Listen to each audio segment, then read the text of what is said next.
بسم اللہ الرحمن الرحیم۔ السلام علیکم۔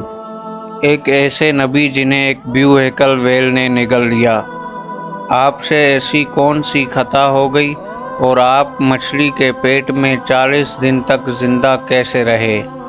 ناظرین، آج کی اس ویڈیو میں ہم اس ہستی کے بارے میں جانیں گے جس ہستی کا نام قرآن مجید میں یونس اور توریت میں جنا کے نام سے آیا ہے۔ تاریخ میں آسوری قوم ایک عظیم اور طاقتور قوم کی حیثیت سے جانی جاتی ہے جس کا دارالحکومت اشور تھا۔ اشوری دراصل بنی اسرائیل کی نسل سے تعلق رکھتے تھے جو بشت نصر کے حملے کے بعد غلام بنا کر بابل اور عراق لائے گئے تھے۔ اس زمانے میں دریائے دجلہ کے کنارے نینوا نام کی ایک چھوٹی سی بستی تھی۔ اشور کے ایک بادشاہ نے دیوتا کے نام پر ایک مندر بنوایا۔ آہستہ آہستہ دوسرے بادشاہوں نے بھی مندر اور بڑی بڑی عمارتیں بنانا شروع کر دی۔ ایک دور ایسا آیا کہ یہ چھوٹا سا علاقہ ایک بہت بڑی سلطنت بن گیا۔ نینوا شہر کے بیچوں بیچ مندر اور شاہی محل تھے جہاں سے اشوریوں کا بادشاہ پوری سلطنت پر حکومت کرتا تھا اور اونچے تخت پر بیٹھ کر بازاروں اور تفریح گاہوں کا نظارہ کیا کرتا تھا۔ اشور کے مغربی علاقے میں ہرے بھرے کھیت تھے۔ اشوریہ لوگ پتھر تراشنے کے فن میں بھی ماہر تھے، لہٰذا جگہ جگہ سنگ مرمر کی دیواروں پر ان لوگوں نے اپنے دیوتاؤں کی تصویریں بنا رکھی تھی۔ یعنی نینوا شہر ہر چیز میں ترقی یافتہ شہر تھا۔ اشودر دیوتا ان کا سب سے بڑا دیوتا تھا اور یہ لوگ بادشاہ کو بھی دیوتا کا درجہ دیتے تھے۔ یہ لوگ بت پرستی اور کفر شرک میں مبتلا تھے۔ اس وقت نینوا کی آبادی 1 لاکھ سے زیادہ تھی اور یہ 700 قبل مسیح کا زمانہ تھا۔ اللہ تعالیٰ نے اس زمانے میں اس قوم کی ہدایت کے لیے حضرت یونس علیہ السلام کو بھیجا۔ حضرت یونس علیہ السلام کا پورا نام یونس ابن مدہ تھا۔ آپ حضرت ہود علیہ السلام کی اولاد میں سے تھے، جبکہ بعض مفسرین نے لکھا ہے کہ حضرت یونس علیہ السلام کا تعلق بنی اسرائیل سے ہے۔ آپ حضرت یوسف کے چھوٹے بھائی بن یامین کے بیٹے تھے۔ جب آپ کو نبوت ملی تو آپ کی عمر 28 سال تھی۔ آپ پر ایک خلیفہ بھی نازل ہوا جو کہ توریت میں یونا کے نام سے موجود ہے۔ آپ سب سے پہلے اشوری بادشاہ کے پاس گئے اور اسے پیغام حق سنایا۔ اسے خدائی کے جھوٹے دعوے سے توبہ کرنے کا حکم دیا اور اسے ایک ہی اللہ کی عبادت کے لیے بلایا۔ حضرت یونس علیہ السلام نے اسے ان اسرائیلی قیدیوں کو رہا کرنے کا بھی حکم سنایا جس سے اس نے قید کر رکھا تھا۔ نینوا کا بادشاہ آپ کی باتیں سن کر غصے میں آ گیا اور آپ کی جان کا پیاسا بن گیا، لہٰذا حضرت یونس علیہ السلام نینوا کی عوام کے پاس گئے اور انہیں توحید کی دعوت دی۔ انہیں شرک، بت پرستی اور دوسری برائیوں سے توبہ کرنے کا حکم دیا، مگر اہل نینوا نے ایمان لانے سے انکار کر دیا اور اللہ کے رسول کو جھٹلا دیا۔ حضرت یونس علیہ السلام مسلسل اس کوشش میں رہے کہ ان کی قوم جلد سے جلد ایمان لائے۔ آپ نے انہیں بہت سمجھایا اور دعوت کے کام کو جاری رکھا۔ دیکھتے دیکھتے 40 سال کا عرصہ گزر گیا اور یہ قوم حضرت یونس علیہ السلام سے انکار کرتی رہی اور شرک کے کام پر ڈٹی رہی، یہاں تک کہ حضرت یونس علیہ السلام کو دھمکیاں بھی دی گئی کہ آپ اگر اشورت دیوتا کے خلاف ڈٹے رہے تو آپ کو قتل کر دیا جائے گا۔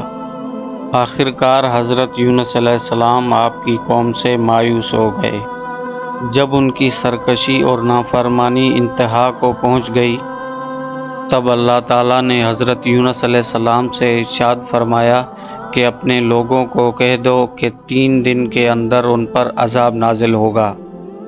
لہٰذا آپ نے نینوا کے لوگوں کو آگاہ کیا کہ اگر تم نے 3 دن کے اندر بت پرستی بند نہیں کی تو تم پر اللہ کا عذاب نازل ہوگا اور پورا شہر تباہ و برباد ہو جائے گا۔ تو لوگوں نے آپ علیہ السلام کا مذاق اڑایا اور جواب میں کہا کہ ہم تمہارے رب کے عذاب کے منتظر رہیں گے۔ آپ کی قوم نے اس بات پر آپس میں مشورہ کیا کہ یونس کو کبھی جھوٹ بولتے نہیں دیکھا، لہٰذا ان کی بات نظر انداز نہیں کرنی چاہیے۔ ان کی بات پر یہ طے ہوا کہ اگر حضرت یونس علیہ السلام آج رات کو اس بستی میں نظر آئے تو یہ سمجھ لینا کہ کوئی عذاب نہیں ہونے والا، اور اگر آپ کہیں پہ نہیں نظر آئے تو یہ سمجھ لینا کہ اللہ کا عذاب ضرور آئے گا۔ حضرت یونس علیہ السلام اس رات کو بستی میں سے نکل گئے۔ جب صبح ہوئی تو عذاب الہی کا ایک سیاہ دھواں بادل کی شکل میں اس بستی پر منڈرانے لگا۔ جب وہ قریب ہوا تو ان سب لوگوں کو یقین ہو گیا کہ اب وہ سب لوگ ہلاک ہونے والے ہیں۔ دراصل حضرت یونس علیہ السلام اپنی قوم سے ناراض ہو کر اس بستی سے نکل گئے تھے، مگر آپ کو اس بستی سے نکلنے کا حکم نہیں ملا تھا۔ وہ عذاب کی اطلاع دینے کے بعد اللہ کی اجازت کے بغیر اس بستی کو چھوڑ کر چلے گئے تھے۔ آثار عذاب دیکھ کر جب آسوریوں نے اللہ کی دربار میں توبہ کی تو اللہ نے ان کی توبہ قبول کی اور ان لوگوں کو معاف کر دیا۔ اللہ تعالیٰ اس قوم کو تب تک عذاب نہیں دیتا جب تک وہ اپنی حجت پوری کر نہیں لیتا۔ حضرت یونس علیہ السلام نے اس قوم پر عذاب الہی کے آخر تک تبلیغ کا سلسلہ جاری نہیں رکھا اور اللہ کے مقرر کیے ہوئے وقت سے پہلے آپ ہجرت کر گئے، تو اللہ کے انصاف میں اس قوم کو عذاب دینا گوارا نہیں سمجھا اور انہیں معاف کر دیا گیا۔ پھر حضرت یونس علیہ السلام فراق کے کنارے پہنچے تو ایک کشتی کو مسافروں سے بھرا ہوا پایا۔ حضرت یونس علیہ السلام کشتی میں سوار ہو گئے اور کشتی نے لنگر اٹھایا۔ کشتی پورا دن سکون اور اطمینان سے چلتی رہی۔ اچانک اونچی اونچی لہریں اٹھنے لگی اور کشتی ڈوبنے لگی، تو لوگوں نے اپنا ساز و سامان اندر پھینک دیا تاکہ کشتی کا وزن کم ہو، لیکن کشتی کا وزن کم نہ ہوا۔ جب کشتی ڈگمگانے لگی تو یقین ہو گیا کہ کشتی ڈوبنے والی ہے۔ اہل کشتی نے اپنے عقیدے کے مطابق کہا کہ ایسا لگتا ہے کہ کوئی غلام اپنے آقا سے بھاگا ہوا ہے۔ جب تک اس کو اس کشتی سے الگ نہیں کیا جائے گا کشتی کی نجات مشکل ہے۔ جب حضرت یونس علیہ السلام نے یہ سنا تو سوچنے لگے کہ اللہ کو میرا وحی کا انتظار کیے بغیر نینوا سے چلا آنا پسند نہیں آیا، اور یہ میری آزمائش کے آثار ہیں۔ تو حضرت یونس علیہ السلام نے اہل کشتی سے کہا کہ میں ہی وہ غلام ہوں جو اپنے آقا سے بھاگا ہوا ہوں۔ لہٰذا 3 مرتبہ قرآن اندازی کی گئی اور تینوں بار حضرت یونس علیہ السلام کا نام نکلا۔ تب مجبور ہو کر اہل کشتی نے حضرت یونس علیہ السلام کو دریا میں ڈال دیا۔ اس وقت اللہ نے ایک بڑی مچھلی کو حکم دیا کہ انہیں نگل لو، یہ تمہاری غذا نہیں ہے، اس لیے ان کے جسم پر کوئی تکلیف نہیں ہونی چاہیے۔ مچھلی نے حضرت یونس کو اپنے پیٹ میں نگل لیا۔ حضرت یونس علیہ السلام نے مچھلی کے پیٹ میں جب خود کو زندہ پایا تو بارگاہ الہی میں اپنی عظمت کا اظہار کیا کہ میں وحی الہی کے بغیر اور اللہ کی اجازت کے بنا نینوا کے لوگوں سے ناراض ہو کر نکل آیا۔ حضرت یونس علیہ السلام نے مچھلی کے پیٹ میں اللہ کو پکارا۔ ان پر 3 اندھیرے اکٹھے ہو گئے تھے، رات کا اندھیرا، مچھلی کے پیٹ کا اندھیرا اور سمندر کا اندھیرا۔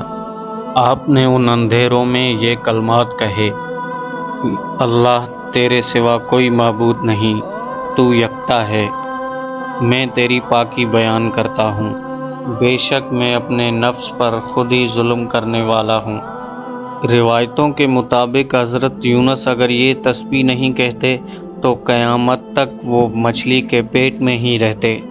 رسول اللہ صلی اللہ علیہ وآلہ وسلم نے ارشاد فرمایا کہ جب یونس نے یہ کلمات کہے تو یہ کلمات عرش پر گھومنے لگے۔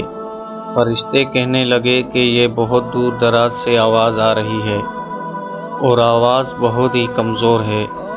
جب اللہ نے یونس کی درد بھری آواز سنی تو فرمایا، کیا تم اس آواز کو نہیں پہچانتے؟ تو انہوں نے کہا نہیں۔ اللہ نے فرمایا، یہ آواز میرے بندے یونس کی آواز ہے۔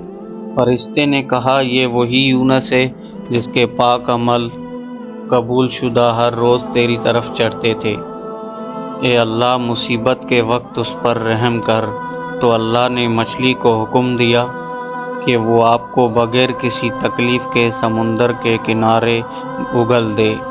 روایتوں کے مطابق حضرت یونس علیہ السلام اس مچھلی کے پیٹ میں 40 دنوں تک رہے، اور پھر اس مچھلی نے اللہ کے حکم سے آپ علیہ السلام کو سمندر کے کنارے اگل دیا۔ مچھلی کے پیٹ میں رہنے سے آپ کا جسم ایسا ہو گیا تھا جیسے کسی پرندے کا پیدا شدہ بچہ، جس کا جسم نرم ہوتا ہے اور جسم پر بال تک نہیں تھے۔ حضرت یونس علیہ السلام بہت ہی کمزور حالت میں خشکی پر ڈال دیے گئے تھے۔ اس کے بعد اللہ نے سمندر کے کنارے پر ایک بیلدار درخت اگایا۔ روایتوں کے مطابق وہ کدو کا پودا تھا، جس کے ذریعے حضرت یونس علیہ السلام پر سایہ ہو گیا۔ اس کے علاوہ اللہ تعالیٰ نے ایک جنگلی بکری کو بھیجا جو کہ جڑی بوٹیاں اور جنگل کا تازہ گھاس کھاتی تھی، اور صبح و شام آپ کو دودھ پلاتی تھی، یہاں تک کہ آپ علیہ السلام تندرست ہو گئے۔ حضرت یونس علیہ السلام اس درخت کے سائے میں جھوپڑی بنا کر رہنے لگے۔ حضرت یونس علیہ السلام کی قوم ان کو تلاش کرتے ہوئے ایک دن وہاں پہنچ گئی، اور انہوں نے آپ کو دیکھ لیا۔ انہوں نے آپ کے ہاتھ پر اسلام کی بیعت کر لی اور ساتھ ہی اللہ سے توبہ اور استغفار کرنے لگے۔ حضرت یونس علیہ السلام دوبارہ نینوا چلے گئے اور وہاں رہ کر اپنی قوم کی رہنمائی فرمائی۔ حضرت یونس کی زندگی نینوا ہی میں گزری اور وہیں آپ کا انتقال ہوا۔ اس قصے سے ہمیں یہی سبق ملتا ہے کہ کسی بھی حالت میں اللہ کی رحمت سے نا امید نہیں ہونا چاہیے۔ اللہ تعالیٰ سے ہماری دعا ہے کہ اللہ ہم سب کو نیک اعمال کرنے کی توفیق عطا فرمائے۔ دوستو، امید کرتے ہیں کہ ہماری یہ ویڈیو آپ کو پسند آئی ہوگی۔ اگر ویڈیو اچھی لگی ہو تو ویڈیو کو لائک اور شیئر کر دیجیے گا، اور اگر آپ ہمارے اس چینل پر نئے ہیں اور ایسی ہی ویڈیو دیکھنا چاہتے ہیں تو ہمارے اس چینل کو سبسکرائب کر کے ساتھ ہی دیے گئے بیل کے آئیکن کو بھی پریس کر دیں تاکہ ایسی آنے والی ہر نئی ویڈیو سب سے پہلے آپ تک پہنچے۔ دوستو، اگر زندگی نے ساتھ دیا تو پھر ایک نئی ویڈیو میں ملاقات ہوگی۔ تب تک کے لیے السلام علیکم، اللہ حافظ۔